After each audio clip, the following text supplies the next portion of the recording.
Then at the end, to show the contrast, how the Jnana Yajna, Jnanam itself described as Jnana Yajna, the very enlightenment described as Jnana Yajna is the highest Yajna compared to all other Yajnas. So this was shown in the previous shloka, Shreyan, that is the 33rd shloka. Shreyan Dravyamayad Yajnat Jnana Yajna Parantapa.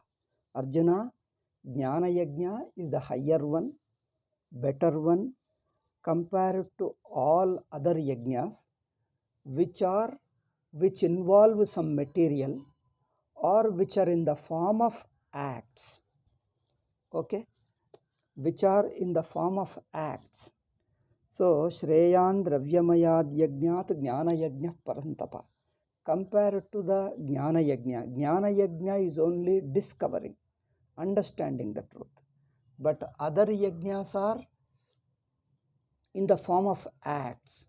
So, any yajna which is an act, which is a deed, is a lesser yajna, and the yajna which is only an understanding is definitely higher one compared to other yajnas which are in the form of acts. So that's what he is telling the difference. Shreyan Dravyamayad Yajnat Jnana Yajna Parantapa. Why? Why Jnana Yajna, the enlightenment is higher than all other yajnas which are in the form of acts. Okay? Because sarvam karma akhilam partha jnane parisamapyate.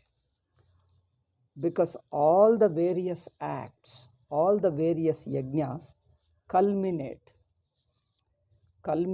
or you can say included. All of them are included in the Jnana Yajna, which is the enlightenment. Enlightenment brings the total freedom to person. You understand yourself as the universal truth, the truth of the whole universe. You drop your individuality, that is Jiva, and discover yourself to be one with the total universe.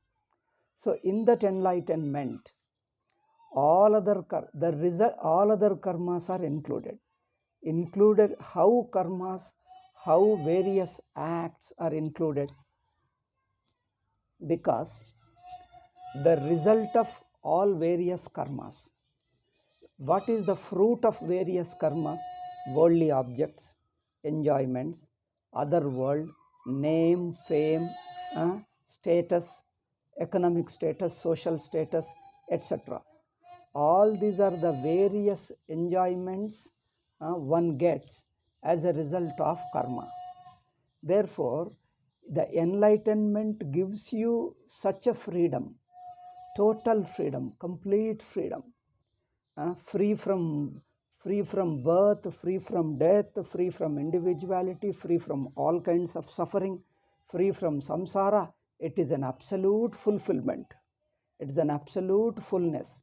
Therefore, in that enlightenment, the fruits of all other karmas are included. That means it is an absolute achievement, perfect achievement. So, absolute means you yourself become the total universe. Therefore, all the karmas, all the yajnas, two ways you can take it. If the various rituals, yajnas, all noble activities done with an individual motive, you get some punyam, some religious merit. Or if you perform them simply as a prayer, as a service to Bhagavan, not expecting any result of those various activities. Instead of expecting the result, you just live a life as a simple service, as a loving service to Bhagavan. Then the same thing purifies you. Yet those yajnas don't give you the complete enlightenment. Therefore, in the knowledge of the Atman, all these yajnas, their results, everything is included because it is a total fulfillment, It is a complete fulfillment. This is what he told in the 33rd shloka. Now 34th we have to discuss from today. Tadetat vishishtam jnanam tarhi kena prapyate. How do we get this vishishtam jnanam? Jnanam has this speciality, this greatness. What is this greatness? That it includes a result of all other karmas, all rituals, all noble activities. This enlightenment is all inclusive. This is its special quality, special nature. And how am I to get? How am I to gain the knowledge of Atman, the knowledge of this character? What is its character? It is an all-inclusiveness. Okay? To this answers in this 34th shloka. Tadvidhi pranipatena pariprashnena sevaya upadekshanti te jnanam jnaninas tattvadarshinaha. So there is only one way of attaining knowledge, gaining knowledge. There is only one way of gaining knowledge. Now he is telling what is the upaya. See, tadvidhi vijanihi yena vidhina prapyate iti. How, by what way, by pursuing what way you can attain this knowledge. Okay. There should be a method, there should be a way. Okay. By what way can I attain this knowledge? By pursuing what way can I attain this knowledge? She is asking. Bhashyakara is telling. By pursuing what way you will attain this knowledge. Kena? Bhashyakara says, Yena vidhina prapyate suno. The way by which you get the jnanam, by which the knowledge is gained, is taught here. Know that knowledge, okay? Know that way. See, the way by which you can gain the knowledge, know that way. Know that way or learn that way from me. Learn the way from me. So what is the way? Simply, knowledge is not simple conceptual knowledge, intellectual knowledge. Intellectual, conceptual means it is only an idea. Here what we require is not an idea. Idea doesn't remove your individuality. Because Shastra says, I am already the truth. Only there is a misunderstanding about me. The misunderstanding is in the form of individuality. As a result of that adhyasa or misunderstanding, I find this is an instinctive misunderstanding. It has not begun at one time. This instinctive misunderstanding is naturally there with everybody. Instinctively it is there in everybody. In fact, I find myself to be an individual existing in the world. That I am an individual and there is a world around me. This thought, this experience itself is due to a misunderstanding of the absolute truth. In the true nature of Atma, I stand neither as an individual nor I find a world other than me. In that real nature of the Atma, like in deep sleep, I stand without being an individual. So the world is experienced only by an individuality. It is the individual mind and sense organs that experience the world. And when I cease to be an individual, as in deep sleep, I don't have the world also. Because who can see and experience the world? It is an individual. Like a dream world is experienced by the dream individual. Similarly, the waking world is experienced by the waking individual, and those worlds of those states, both waking and dream. The waking world is present only in the waking state. Similarly, just as the dream world exists only in the dream state, the dream world cannot come out of the dream state and exist independent of the dream state. It can't come out of dream state. Beyond the dream state, it has no existence. Similarly, the waking world has no existence beyond the waking state. The waking world is included in the waking state, or in other words, waking state pervades the entire waking world. Or in other words, waking state and waking world are just one. Okay. So the waking state or the waking world is experienced by the waking individual, just as the dream world or the dream state is experienced by the dream individual. So the dream individual and the dream world go together. They exist together, or they go away together.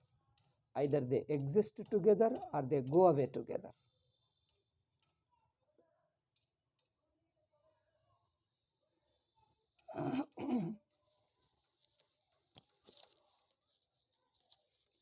Then waking also, the waking individual and the waking world, both together we call as a waking state.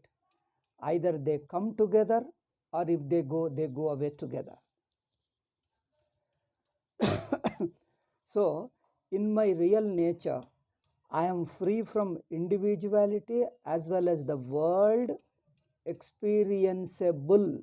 Note it, that can be experienced only as an individual. It is the individuality alone that is the subject. As a subject alone, I can experience the object. Without the subject, no object ever can be experienced. In fact, subject and object coexist. Subject and object coexist. Or if you watch a little deeply, they are not two. Subject and object are not two. They are the two sides of the same paper. Like you take this paper, two faces of the paper, this side and this side, they go together. When you lift the paper, this side and this side come together. When you throw away, they go together. When you lift them, they come together.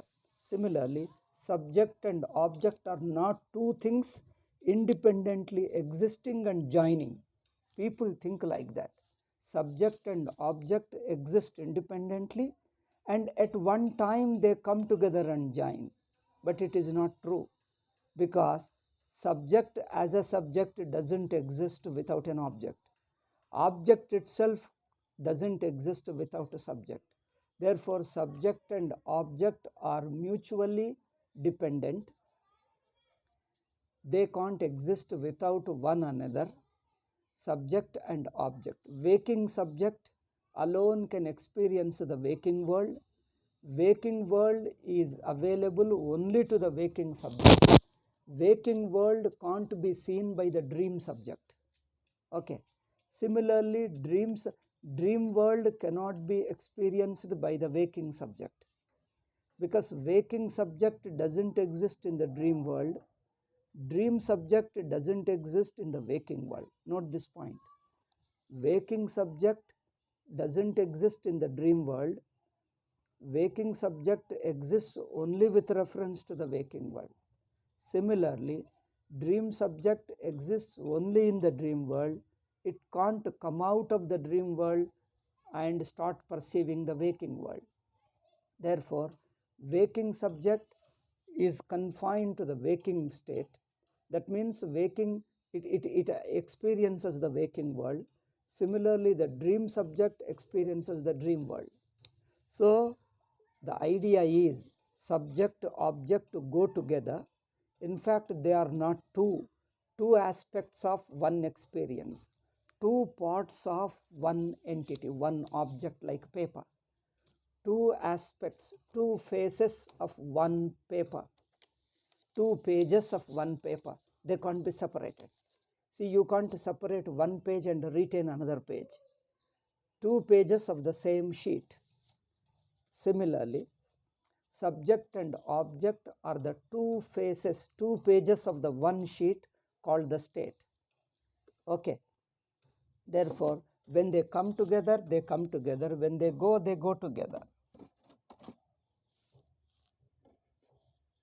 Okay. So, this experience of subject and object, an experience of subject and object is called by other words a state. You are experiencing a state means what? Assuming a subjecthood facing an object. You assume a subjecthood and face an object. You become a subject while facing an object. So subject object go together. You become a subject while facing an object. These two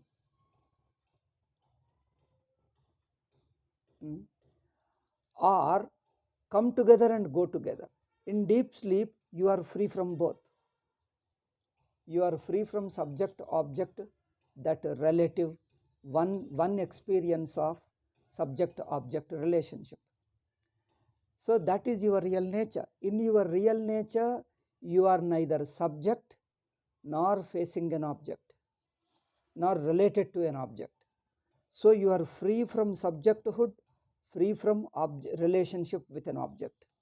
So that is your real nature, because a subject and object, see, being a subject and facing an object is a state, is a condition.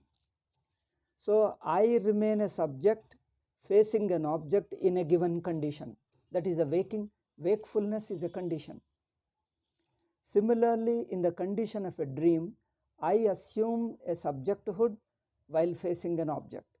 So being a subject-object duality, being in the experience of subject-object duality is a conditional state. It is not my nature. It is not my essential nature. That's why I can forget it. I can get rid of. I can throw it out of my consciousness. That's why you can cease to be a waker and facing the waking world. You can cease to be a dreamer facing the dream world. Okay? A dreamer facing the dream world is only within the dream state, but you can get rid of the dream state. You can erase the dream state and stand.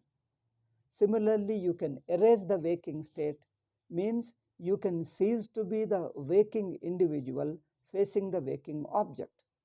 You can cease to be a waking subject facing the object.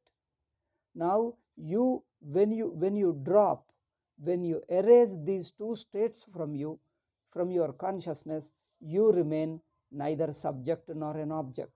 You are just a consciousness, because if consciousness is related to another object, if consciousness is related means what? Relative consciousness. Relative consciousness means what? A consciousness knowing something other than you. It is related to an object. A consciousness related to an object is called subject-object relationship. So you stand. There is an experience in you, like deep sleep, where you stand as consciousness, but without being in a state of subject-object relativeness. Without being in a experience of subject-object relationship, you stand without this duality and a pure existence or pure consciousness. So that is your natural state, because the state of consciousness, the consciousness is not a state, because it doesn't come and go, it always remains. But a waking experience involving subject-object duality comes and goes, because you have a waking experience, but you can drop your waking experience in dream. You have a dream experience during dream, but you can erase it when you come to waking. But both waking experience and dream experience mutually cancel, and since they cancel mutually, because when one is, the other can't exist. Therefore, they mutually cancel simultaneously.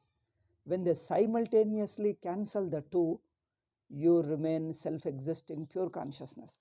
So that is your natural effortless state. It is what is a natural effortless state is free from subject to object duality.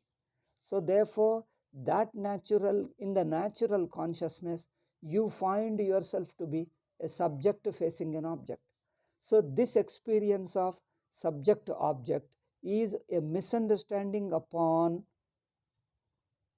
your nature, misunderstanding of misunderstanding of your real nature, which is free from subject to object duality. Your essential nature is free from subject object duality, but in that you find yourself to be an individual facing an object, you find yourself to be a subject facing an object. This is a misunderstanding. This is a wrong thinking about yourself, an instinctive wrong thinking.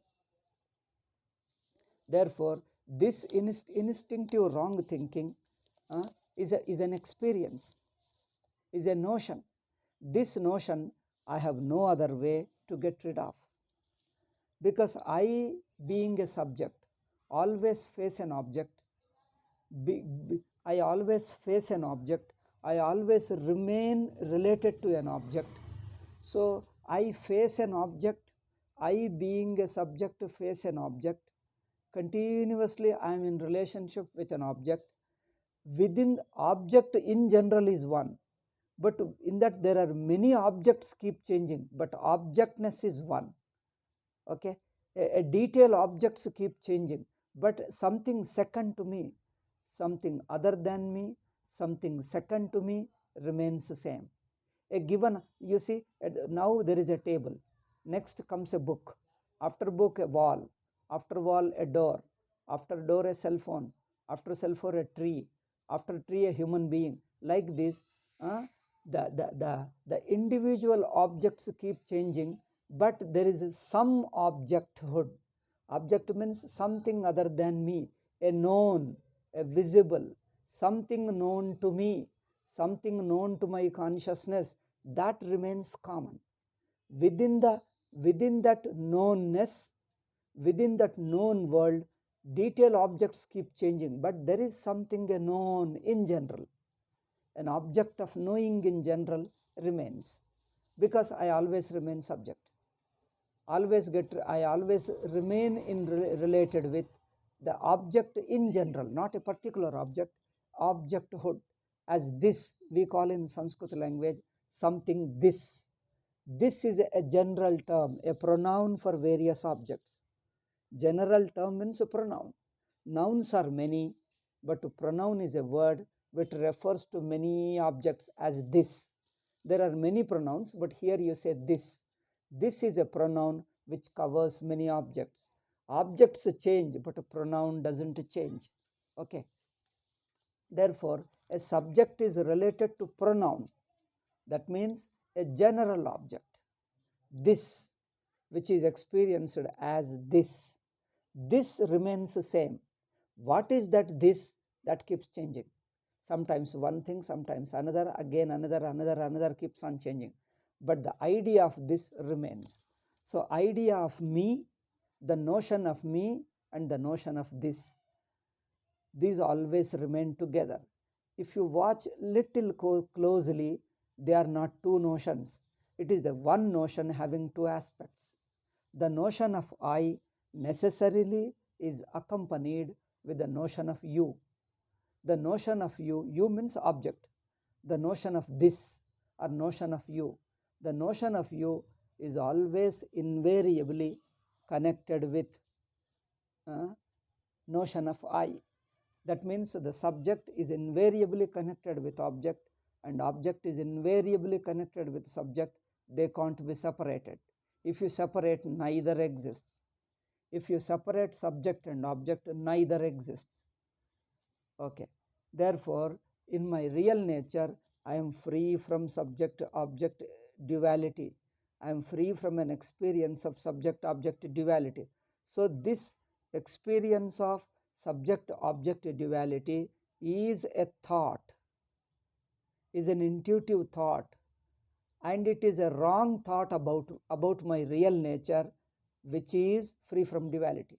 My real nature is pure consciousness free from duality, as you find in deep sleep, and that when that is misunderstood, I find myself to be a dual experience, having a dual experience.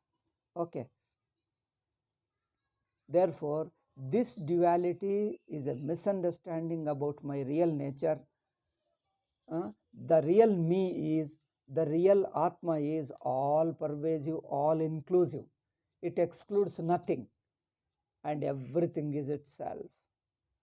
Therefore, this Atman, when misunderstood, appears as a subject object duality, world and various experiences, and so on.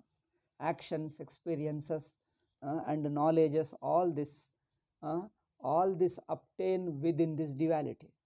But the duality itself is a misapprehension, is a misunderstanding or adhyasa upon my true nature, which is free from all duality.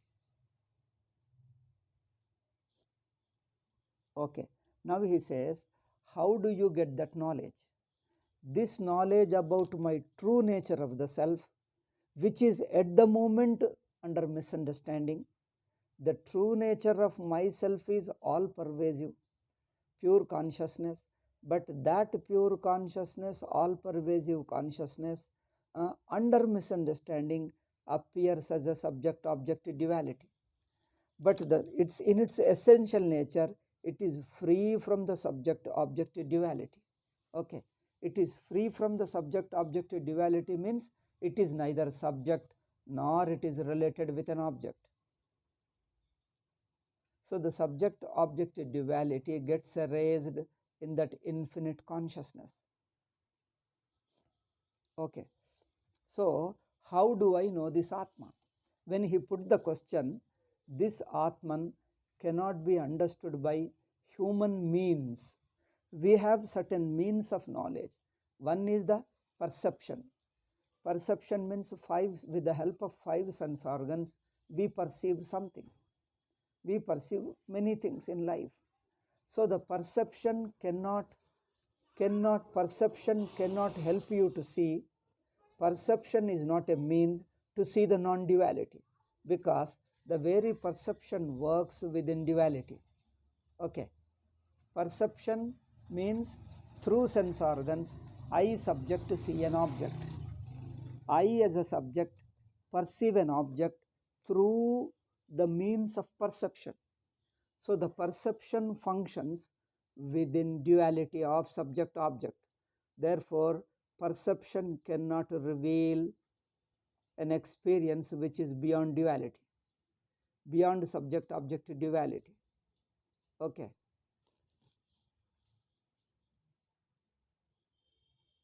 Perception cannot reveal, cannot disclose to me. More I perceive, more I use sense organs, I remain in this divisive subject object experience, a dual, which involves a duality of subject object experience, a continuous duality, beginningless, endless duality. Therefore, this duality is a misunderstanding about the reality which is free from duality. Therefore, this I have no means to know, I have no means to transcend the duality and discover my original nature as non-dual. So to discover, to intuit my original nature as non-dual, I have to transcend the duality. But this transcending duality, what means do I have? The perception is one which I have, but perception cannot help you to transcend the duality. Then what? Inference, mind experience. Inference also can't reveal, because inference also works within the relationship of time and space and objectivity. Therefore, I have no other means to find out. I have no other means. All the means I have, all the means at my disposal can only see the duality, or can only exist within duality, subject to objective duality alone. Okay. So, since I have no other way, I have got only two. One is the perception, another is inference, pratyaksha and anumana. When all the means of knowledge at my disposal are singularly unfit, or just failure, they just are incapable of transcending the duality and see the Atman which is non-dual. Perception and inference are just unfit for it. Then what should I do? At this stage, you go to an enlightened person who transcends the duality. That means he is no more a subject facing an object. If you go to him, such a person is capable of teaching you. Therefore, in this 31st shloka, he says, Tadviddi pranipatena pariprashnena sevaya. You learn this knowledge from an enlightened guru. Okay, but how do you approach him? How does he give the knowledge? What knowledge he gives, and how do you approach him, and how do you make him to teach you? You need to follow certain method to what you say that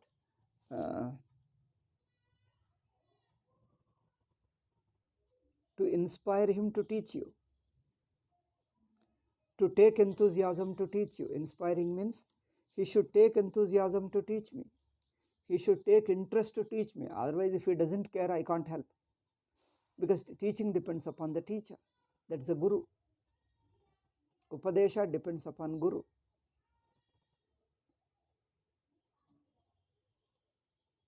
So, how do you get it? There is no other way. You can only learn from a person who already knows it.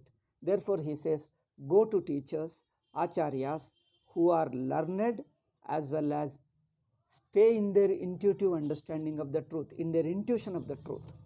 They stay in that intuition of the truth, and they transcend all duality, and such gurus are capable of teaching. And by their nature also, they are kind-hearted. They teach anybody who are prepared and ready to listen and understand. They teach anybody, whoever is prepared. Mind should be fit. Simple curiosity, I want to learn, is not enough. Mind also should be pure enough to recognize it. Okay. Therefore, you have to approach a guru. How to approach a guru? And then guru teaches you, because it has to be taught by a teacher alone. Why? People put a question. I think time is up. I have to go elsewhere today. I have got some program unexpectedly, some yajna I have to attend. So I have changed my timings. Sorry, this week we had to cut short our pravachana. We have a few minutes. I'll just tell in few minutes. Now, why should we approach a guru? People say. This we didn't have before. In our ancestral world, people were humble enough and would understand. Going to guru, approaching a guru was taken naturally. Nowadays, people have too much of abhimana, too much of their own ego. They think that they can figure out any deepest thought, deepest idea, deepest philosophy on our own. Why do we need guru? They are putting a question. Why should I depend on guru? Why should I have a guru? I can discuss myself. Now, recently somebody put a question like this. Earlier in the Upanishadic rishis, you find them, they have discovered themselves. Why can't I discover? Why do I need guru? First thing is, this fellow doesn't know that even in the Upanishads, all Vedanta is taught by gurus alone. You see all the Upanishads, one disciple goes to a guru and guru teaches him. It is uniformly there in the Veda. But these Indians are very peculiar people. They remain in India, born in India, and they behave like non-Indians. And they say, why our rishis have discovered on their own without help of a guru? Show me which Upanishad says you discover on your own without the help of a teaching, without the help of a guru. This is also another lie, because they picked up directly from somebody. I don't know from whom they have got it or how they have got it. Now they put a question, why do we need a guru at all? See, two reasons I tell you. One is the means at our disposal. The means of knowledge, pramana we call in Sanskrit. The pramana, the means of knowledge like perception, inference and etc. The means of knowledge at our disposal are singularly incapable of knowing the transcendental Atma. Atma which is free from all duality. So the perception cannot reveal. Inference cannot reveal. Then who reveals? One who knows it alone is capable of revealing to me, teaching me. Revelation means teaching me. So the means which I have cannot do anything. Logic works within waking state alone. Therefore, you can't transcend the waking state and see yourself as Sakshi. That can be seen only when a teacher teaches you, because teacher himself is a pramana, is a valid means of knowledge. Teacher means teaching. His teaching is a valid means of knowledge. It teaches you. Therefore, you need a guru. Simple. One reason is, in the ancient days, rishis by doing tapas. By doing tapas means what? By contemplating, they discovered the truth on themselves. They didn't need a guru. Why should I go to a guru? See, this is a silly question. See, even to answer this question, you need a guru. Okay. If you didn't need a guru, you would not have even asked this question. When you have this question, this itself shows that this is a lowest rung, the first rung of a ladder. Even at the first rung of a ladder, you need a guru. When you need a guru to solve even this question, then why do you say that I can do on my own? Then do it. Why do you ask us? If you really think that you can do on your own and discover the truth, then you start doing it. Why do you ask even this question? You discover. No, I need a teacher's help. Then that's what means guru. You need a guru. If you can discover, then discover. By now you are already enlightened. You would have been enlightened. If you are capable of discovering on your own, you would have done it by now. Then you would not have argued like this with me. So we don't make any rigid rules like Islam and Christianity that this must be done like this. If you are capable of discovering, come on, discover.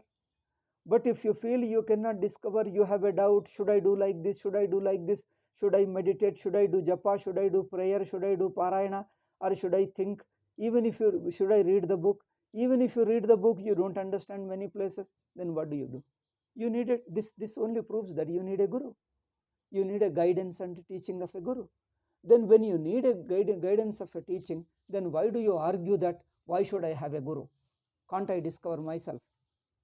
Can't I discover myself? That we should ask you. Who are you to ask? Who am I to permit you? Who am I to it is something like a person says that whether I am hungry or not, who should tell? You should tell whether you are hungry or not. How can other person tell you that you are hungry? If I tell you you are not hungry, do you keep quiet and won't eat food? I tell you today you are not hungry, don't eat food. You are terribly hungry. You are seriously hungry, and you say that no, I won't accept your diagnosis. When I am hungry, how can you say that? How can you reject my own experience of being hungry and give a lecture that no, you are not hungry, you don't need food and all that? So if you are if you can do meditate, or if you can do think, if you can contemplate on your own, you would not argue like this. You would have started doing it. Since you are unable to do, you don't know where to go, how to go about, therefore you need somebody's help to understand even this. Therefore you are asking a question. Simple. Okay. One is you need a guru because one reason is you have no means to find out yourself. Second, because without guru, you found that your experience, your mind is blank and you don't know where to go, how to go about. You just become directionless. How to go about, how to start. We have no just directionless and then you are helpless. This is where definitely you need a guru. This is what your mind says. And do I do some? They think it is an order from somebody. It's not an order, it is your capacity. If you can do, come and do it. Like Ramana Maharshi are very rare among the rarest people. And we explain that because he got his teaching in his Pura Janma. Pura Janma, in his previous Janma, he got the teaching and he was meditating. He could not complete it and therefore he completed in this Janma. This is how the Vedanta explains. If you can do it, then why don't argue? See, he says he wants to circumvent Guru and for that he wants my permission. He said, no, you tell me that you don't need a Guru. Why should I tell? How can I? Okay, what means do I, what basis do I have to tell that you don't need Guru, you can do on your own? When you are coming and asking me, naturally I have to clarify your doubt. And I only say that if you have any other doubt, you can ask me. Let me help you as much as I can. But you say that you permit me, Guruji, you permit me, you don't need a Guru, I can do on my own. How can I tell? How can I tell? If you see, when you fall sick, you go to doctor and you want doctor that you don't need a medicine, you are already healthy. Doctor says that I can't tell. When you are sick, how can I tell? He says, no, I sick, but doesn't matter, you tell me, I can treat myself, you tell me. Once you tell me, I'll treat myself. How can doctor tell you that you can treat yourself? How can he give you? He can't give you. When you ask him, he generally says, let me diagnose and I'll prescribe medicine for you. You can't use the doctor for circumventing the doctor. You can't use, yeah, I'm coming. You can't use a doctor to circumvent the doctor. You can't use your guru's permission to circumvent the very guru. This is a ridiculous thing. That means you need a guru's guidance, guru's teaching. When you need it, why don't you go for it? Why do you stubbornly argue, no, I don't want to go to Guru, why should I go to Guru? All this, why do you want to argue?